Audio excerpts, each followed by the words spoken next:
nós vamos ver o desenvolvimento. Nós já vimos introdução, né, todos os tópicos ali da introdução, agora a gente vai entrar no desenvolvimento, certo? Essa aula é a penúltima das aulas de redação, do básico de redação, né, que é aquela estrutura básica que a gente aprendeu lá de introdução, desenvolvimento e conclusão. Lembrando que a gente trabalha por finalidade de parágrafo, então vocês viram as finalidades da introdução e agora vocês vão ver as finalidades do desenvolvimento. No próximo, nós vamos ver as finalidades da conclusão e aí finalizamos aí nossas aulas básicas de redação. Quando terminarmos a conclusão, a gente vai entrar aí sim nos critérios de avaliação do Enem, que aí a gente começa a aprofundar o estudo nesses parágrafos, tá? A gente começa a melhorar esses parágrafos já pensando numa nota meia, ok? Então é muito importante que vocês prestem atenção nessas aulas e que vocês façam os exercícios que estão sendo enviados pelo aplicativo, tá? Lembrando que esses exercícios são avaliativos, valem ponto, e é importante que antes de fazê-los vocês revejam os vídeos para fazer com mais qualidade essas atividades, ok? Então vamos lá para nossa aula de hoje. Vamos lá, galera, vamos dar sequência à nossa aula de redação. Hoje a gente vê o desenvolvimento, né, o parágrafo de desenvolvimento, que é aí o parágrafo responsável por sustentar, né, por abrigar ali a argumentação, ok? Então vamos lá. Relembrando aí a nossa estrutura básica de redação, né, de introdução, 2 parágrafos para desenvolvimento e 1 parágrafo para a conclusão, né? Vou falar isso todas as vezes para deixar isso bem claro, já que nós estamos trabalhando com as finalidades de cada parágrafo, ok? Vamos lá para nossa estrutura do desenvolvimento. Quais são as finalidades de um parágrafo de desenvolvimento na redação do Enem?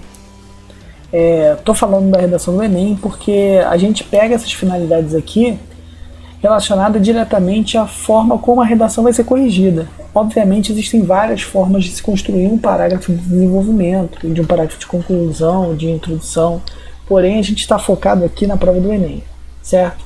Então eu vou aqui através das formas de avaliação do Enem, né, dos critérios de avaliação do Enem, a gente vai pegando o que é importante ter em cada parágrafo, considerando ali, obviamente, que a gente só tem 30 linhas para escrever nossa redação.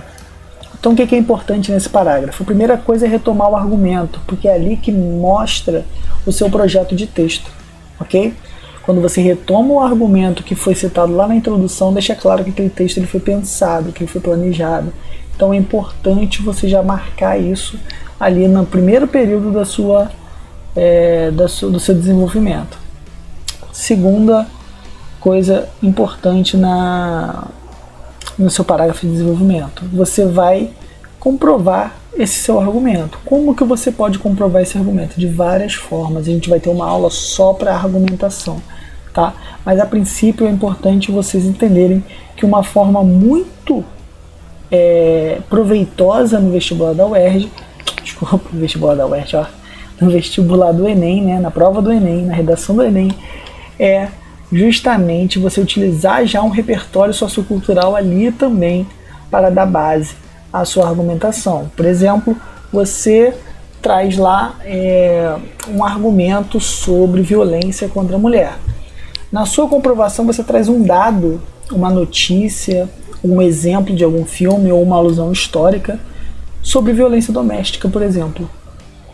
Ok? Então aqui é uma forma de exemplificação, né? Através da exemplificação que você utiliza para confirmar ali, né? Para comprovar o seu argumento. E por último, você tem que refletir criticamente sobre esse seu repertório utilizado. Se você usou exemplo, você vai refletir criticamente sobre aquele exemplo. Se você usou um dado, você vai refletir sobre aquele dado. Então é sempre importante trazer uma opinião crítica sobre a sua exemplificação, né, sobre a sua comprovação, porque isso é pontuado como marca de autoria na prova, ok? Então aqui a gente está analisando pelo menos 4 dos 5 critérios de avaliação do Enem. A gente está avaliando a argumentação, a gente está avaliando a marca de autoria e a gente está avaliando aqui também o projeto de texto, certo? Então é muito importante que você tenha em vista, né, esse tipo de organização de parágrafo, porque ele vem funcionando muito bem nas provas, aí, nas redações que vem pontuando bem, ok? Então, no que consiste a argumentação? A argumentação é você apresentar o seu tópico frasal ali, ou seja, né, que é a sua tese, o seu argumento, né, no caso ali do parágrafo de desenvolvimento, e aprofundar esse argumento, tá? Então, o que dificulta mesmo, isso aí na verdade é uma coisa bem básica, né, mas o que dificulta mesmo são as formas que você tem de aprofundar esse argumento. Eu vou citar algumas aqui, né, que são as mais comuns, e vou dizer quais que eu acho mais interessante vocês utilizarem na prova, em cada prova, na prova do Enem e na prova da UERJ. A gente tem a relação de causa e consequência, né, que você apresenta a causa do seu argumento e uma consequência dele posteriormente. Uma analogia e explicação. A analogia e explicação é bem parecido com aquele modelo que a gente viu de introdução, que consistia em fazer uma comparação, né? Então, quando você faz uma analogia, você fala de uma coisa genérica, né, de uma coisa que ocorre em outro lugar, por exemplo, faz uma alusão histórica, ou pega um filme ou alguma coisa que seja externa a esse tema, mas que esteja relacionado, e explica o porquê que eles se relacionam. Então, é uma forma também de você se aprofundar. A dedução e a indução, né, que é você partir do geral para o particular, né, para o específico, ou do específico para o geral, e o modo dialético, que é também o modo da contra-argumentação, né, que é quando você apresenta um ponto bom, um ponto ruim, né, bota eles em conflito e chega numa conclusão. Esse ponto dialético eu não acho interessante para a redação do Enem, porque a redação do Enem ele te pede uma proposta de intervenção no final.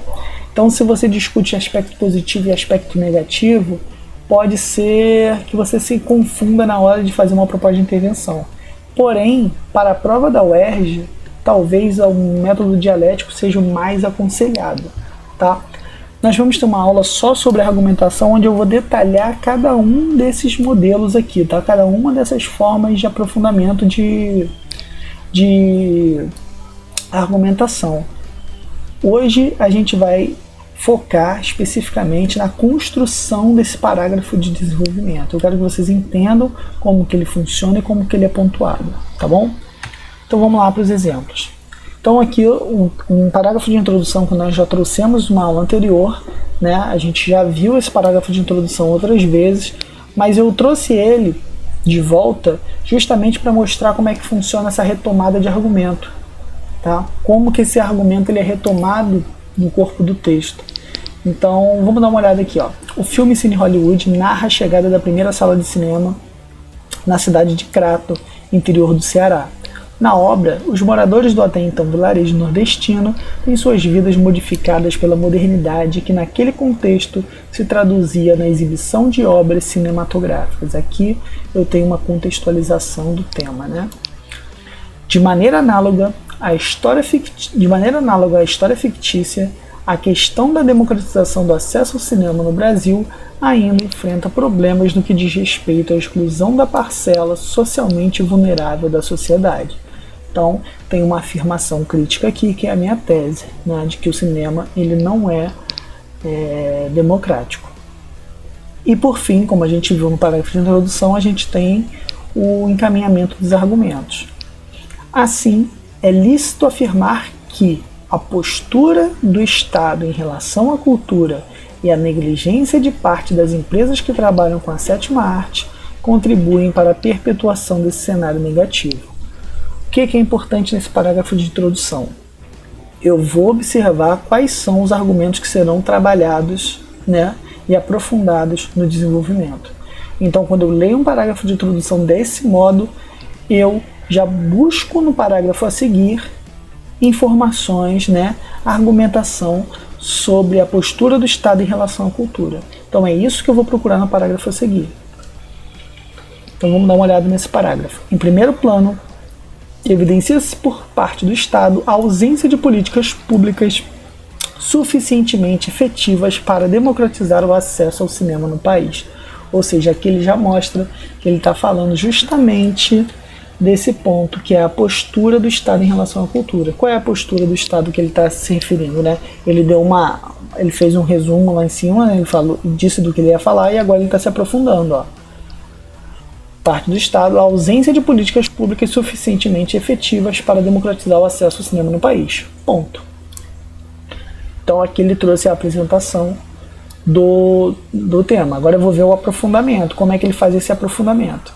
Essa lógica é comprovada pelo papel passivo que o Ministério da Cultura exerce na administração do país. Importante levantar um ponto aqui. Essa redação ela foi do ano passado. Ano passado já não existia mais Ministério da Cultura. O Ministério da Cultura já tinha sido extinto. Inclusive isso poderia ser até uma ferramenta de argumentação. Então é muito importante, antes de você fazer a prova, você estar ligado aí em quais ministérios existem e qual a função de cada um deles, tá bom?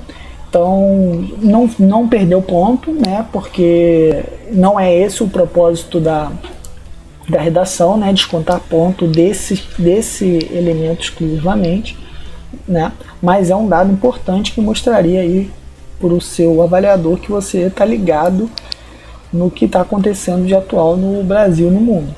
Mas vamos dar sequência aqui, ó. Essa lógica é comprovada pelo papel passivo que o Ministério da Cultura exerce na administração do país. Instituído para ser um órgão que promova a aproximação de brasileiros e de bens culturais, tal Ministério ignora ações que poderiam potencialmente fomentar o contato de classes pouco privilegiadas ao mundo dos filmes, como a distribuição de ingressos em instituições públicas de ensino básico e passeios escolares nas salas de cinema. Então aqui ele aprofunda essa argumentação dele, falando sobre o papel que o Ministério da Cultura deveria exercer e o que de fato ele faz, tá bom? E dando aqui sugestões até do que ele poderia fazer. Desse modo, o governo atua como agente perpetuador do processo de exclusão da população mais pobre a esse tipo de entretenimento. Logo, é substancial a mudança desse quadro. Importante aqui, ó, duas coisas que eu vou destacar. Aqui ele traz a retomada do argumento, né, como nós já citamos. Nesse meio do texto ele traz a argumentação dele, o aprofundamento, certo? Mas no fim, duas coisas eu quero chamar a atenção. A primeira delas é o seguinte: desse modo o governo atua como agente perpetuador do processo de exclusão da população mais pobre a esse tipo de entretenimento. Então aqui ele conclui o parágrafo dele de uma forma crítica, tá? Ele diz que o governo ele é um perpetuador do processo de exclusão, então ele está dando a opinião dele em relação ao governo, ok? Então esse fechamento do parágrafo de desenvolvimento ele é importante por causa disso. Ele vai trazer a conclusão daquele parágrafo, tá? Ele vai trazer a sua conclusão sobre aquele parágrafo. Então é importante você apresentar o seu argumento, aprofundar ele, né? Explicar por que ele é que aquilo é um ponto importante. Então você tem várias formas de fazer, como causa e consequência, como eu falei anteriormente. E no final você vai trazer uma afirmação crítica, um posicionamento crítico sobre o que você explicou, certo? Como último, além disso, né? Até esse ponto final aqui, até o entretenimento, o parágrafo dele já estava completo, já estava perfeito. Só o que ele faz? Ele coloca um período a mais para linkar esse parágrafo de desenvolvimento com a conclusão dele, que vai ser 2 parágrafos a seguir, né? Eu tenho mais um desenvolvimento e vou ter aí sim a conclusão. Ele coloca aqui, ó, logo é substancial a mudança desse quadro. Então já indica aqui que lá na frente ele vai dar aí uma sugestão para que esse quadro seja mudado, certo? Isso aqui não é necessário nesse parágrafo, esse último período aqui. Mas é interessante justamente como eu falei, para deixar bem marcado o seu projeto de texto, ok? Repara também que assim como esse último período, ele traz aqui um conectivo, né? Uma forma de iniciar o parágrafo que já deixa claro que ali é o primeiro argumento dele, que ele está começando o desenvolvimento, em primeiro plano, ou em primeira análise, ou primeiramente. Então é sempre importante mostrar qual é ali, praticamente mapear o seu texto, né? Porque, como eu disse, quanto mais fácil para o avaliador ler o seu texto, né, corrigir o seu texto, maior a chance de você tirar uma nota boa. Nós vamos ter uma aula também específica sobre o uso de conectivos, onde colocá-los, quais os conectivos colocar em cada parágrafo, tá bom? Mas hoje é importante que a gente entenda essa construção aqui. Vamos para o segundo parágrafo desse mesmo texto. Outro sim é a mesma coisa que além disso, tá? É imperativo pontuar que a negligência de empresas no setor, como produtoras, distribuidoras de filmes e cinemas, também colabora para a dificuldade em democratizar o acesso ao cinema no Brasil. Então, essa chamada aqui, esse primeiro período do texto dele, do desenvolvimento dele, ele retoma lá esse segundo argumento, que é a negligência de parte das empresas que trabalham com a sétima arte. Sétima arte aqui, né, para ele não repetir a palavra cinema. Então vamos voltar aqui. É imperativo pontuar que a negligência de empresas do setor, como produtoras e distribuidoras de filmes e cinemas, também colabora para a dificuldade em democratizar o acesso ao cinema no Brasil. Isso decorre principalmente da postura capitalista, aí que ele está explicando. Por quê? Tá vendo? É a causa.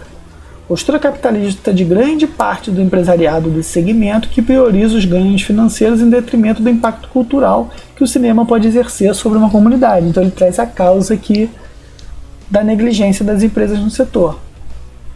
E o que ele vai fazer a seguir? Vai trazer a consequência. Nesse sentido, há de fato uma visão elitista de vida dos donos das salas de exibição que muitas vezes precificam ingressos com valores acima do que a classe popular pode pagar. Consequentemente, a população de baixa renda fica impedida de frequentar esses espaços. Então, olha como ele construiu esse parágrafo aqui. Ele traz de volta aqui no topo o argumento que foi citado e ele traz uma relação de causa e consequência. Só que ele faz o seguinte, aqui eu colori de forma equivocada, mas eu vou explicar aqui o que acontece. Aqui ele traz a causa, onde está cinza, ele traz uma afirmação crítica sobre essa causa e por fim ele traz a consequência. Consequentemente, a população de baixa renda fica impedida de frequentar esses espaços. Em consequência de quê? Da postura capitalista de grande parte do empresariado desse segmento. Ok? Qual é a afirmação crítica dele? Nesse sentido, há de fato uma visão elitista, advinda dos donos da sala de exibição, que muitas vezes precificam ingressos com valores acima do que a classe popular pode pagar. Então repara que ele vai trazendo sempre adjetivos ali, mostrando a opinião dele. É importante o seguinte, você não precisa deixar todos os seus adjetivos ou toda a sua parte opinativa ali, né, para o final do parágrafo. Você pode, ao longo do parágrafo, ir deixando claro a sua postura com pequenos adjetivos, né? Como por aqui, por exemplo, aqui, ó, postura capitalista, né? Isso aqui é uma forma de você dar uma opinião sobre alguma coisa, de adjetivar alguma coisa, né? Então, ele vai sempre trazendo essas pinceladas aqui de argumentação dentro dos fatos. Então, é importante a gente notar esse equilíbrio, ok? Outro exemplo, em O Jogo da Imitação, o personagem Alan Turing prejudica o avanço da Alemanha nazista quando consegue decifrar os algoritmos correspondentes ao projeto de guerra de Hitler. Diante disso, pode-se observar desde a segunda metade do século XX a relevância do conhecimento tecnológico para atingir certos objetivos. Contudo, diferentemente desse contexto, atualmente utiliza-se muitas vezes a tecnologia não para o bem coletivo, como no filme, mas para vantagens individuais mediante a manipulação de dados de usuários da internet. De start, é fundamental analisar as razões que tornam essa problemática uma realidade no mundo contemporâneo. Então é o seguinte, ele fala que é importante, que é fundamental analisar razões. Então o que eu vou esperar nos meus parágrafos de desenvolvimento? Razões, ok? Então, primeiro parágrafo de desenvolvimento. Em primeiro lugar, cabe abordar a dificuldade de regulação dos sites quanto ao acesso aos dados de quem está inserido no ambiente virtual. Então aqui ele retoma, né, ele apresenta aqui uma razão, né, que é a dificuldade de regulação dos sites quanto ao acesso dos dados de quem está inserido. Aí o que ele faz agora? Ó, segundo o filósofo Kant, a pessoa é um fim em si mesmo e não um meio de conseguir atingir interesses particulares. Nesse sentido, rompe-se com tal lógica humanista ao verificar que hoje muitas empresas transformam o consumidor em um instrumento de lucro. Então ele faz aqui uma analogia, do pensamento de Kant com o que acontece no mundo de hoje, ok? Em seguida, ele traz a explicação de porquê dessa analogia. Lembra? Analogia mais explicação. Isso ocorre porque os entraves para o controle das manipulações, caracterizado pelas dificuldades de identificação dos agentes que tal ação inviabilizaram a proteção dos usuários, sobretudo nas redes sociais, que são o principal elo de ligação das pessoas com as empresas e suas propagandas publicitárias. Então ele traz aqui a explicação. Por conseguinte, os indivíduos são bombardeados por anúncios que contribuirão para traçar perfis individuais, direcionar o consumo e ainda influenciar as escolhas de gosto de cada um. Então, por fim, ele traz a afirmação crítica dele aqui, embasado numa consequência daquela explicação que ele deu, certo? Então repara que essa relação de causa-consequência ela sempre vai funcionar muito bem na redação do Enem, porque a consequência... Porque pensa comigo, se a gente está falando de um problema, se a tese vai refletir um problema, quando você for trazer argumentos que comprovem esse problema, a consequência desses argumentos sempre vai ser uma afirmação crítica sua. Ok? Então trazer essa relação causa e consequência é sempre interessante na redação do Enem, na argumentação para o Enem. Lembrando que a gente vai ver ainda uma aula só sobre argumentação. Hoje eu quero que vocês vejam como é que isso funciona dentro do parágrafo. Ademais, que é a mesma coisa que além disso, outro fator a salientar é a falta de informação no que tange a internet, ou seja, mais uma razão para justificar lá a tese dele. Ele retoma o parágrafo de introdução. Com o advento da terceira revolução industrial, nota-se uma população cada vez mais rodeada de tecnologia, porém despreparada para lidar com ela. Percebe-se em grande parte das instituições de ensino que a educação é incompleta, visto que, apesar de, desde a infância, ter contato com computadores e celulares, a criança cresce sem saber discernir corretamente quais dados podem ser públicos e como protegê-los de sistemas inteligentes. Logo, é mister providenciar uma reconfiguração no ensino para formar indivíduos conscientes dos riscos que a internet pode oferecer. É importante aqui, de novo, nesse parágrafo. Olha aqui. Ele retoma o argumento, depois ele traz o repertório dele, que é uma alusão histórica à terceira revolução industrial. Com o advento da terceira revolução industrial, nota-se uma população cada vez mais rodeada de tecnologia. Ok? Aí depois vem o porém e ele traz para ele o que está acontecendo, qual é a questão que está sendo tratada. Que a sociedade, embora esteja rodeada de tecnologia, ela está despreparada para lidar com ela. Aí ele vai aprofundar. Percebe-se em grande parte das instituições de ensino que a educação é incompleta, visto que, apesar de desde a infância ter contato com computadores e celulares, as crianças crescem sem saber discernir corretamente quais dados podem ser públicos e como protegê-los de sistemas inteligentes. Então, ele faz aqui a contextualização, ele apresenta, retoma a introdução, ele traz aqui o repertório dele, ok? Traz aqui o repertório dele, mostrando uma relação com a terceira revolução, e ele traz a afirmação crítica, que é justamente a conclusão que ele chega disso, que percebe-se em grande parte das instituições de ensino que a educação é incompleta, ou seja, é uma opinião, uma afirmação crítica, é incompleta, e ele explica por que é incompleta. Já que a criança está com o computador desde pequena, ela deveria aprender a saber como lidar com seus próprios dados. E no final, ele faz a mesma coisa que a gente viu no outro texto, ele deixa um gancho para a conclusão, ok? Então ele traz aqui, logo, é Mister providenciar uma reconfiguração no sistema de ensino para formar indivíduos conscientes dos riscos que a internet pode oferecer. Então ele deixa um gancho aqui já para o parágrafo de conclusão. Lembrando que ele não precisaria disso aqui, ok? Bastava ele colocar aqui percebe-se então, ou percebe-se desse modo, e chegar até aqui, ó, até inteligente. Esse logo aqui, ele só coloca aqui para mostrar aqui mais uma vez que ele fez um texto pensado, que há um projeto de texto, ok? Então, sugestão aqui para vocês: vocês retomam o argumento, comprovam o argumento e refletem criticamente sobre esse repertório utilizado. Vou deixar 2 exemplos aqui, né? Em primeira análise é possível destacar e você traz o seu argumento. Segundo, dados divulgados pelo jornal. Aí, se você for utilizar dados, tá? Você traz o nome da fonte do jornal e você traz o dado. Isso acontece pois explica a causa disso e depois você traz o desse modo, infelizmente, e a tese crítica, que vai ser a consequência dessa explicação, ok? Outro exemplo, além disso, aqui já para o segundo parágrafo, né? Além disso, o argumento 2 é outro obstáculo a ser enfrentado. Isso ocorre porque, explicação, sendo assim inaceitável que, crítica, que seria, no caso, a consequência desse problema, ok? Então, essa é uma aula de estrutura aqui de desenvolvimento.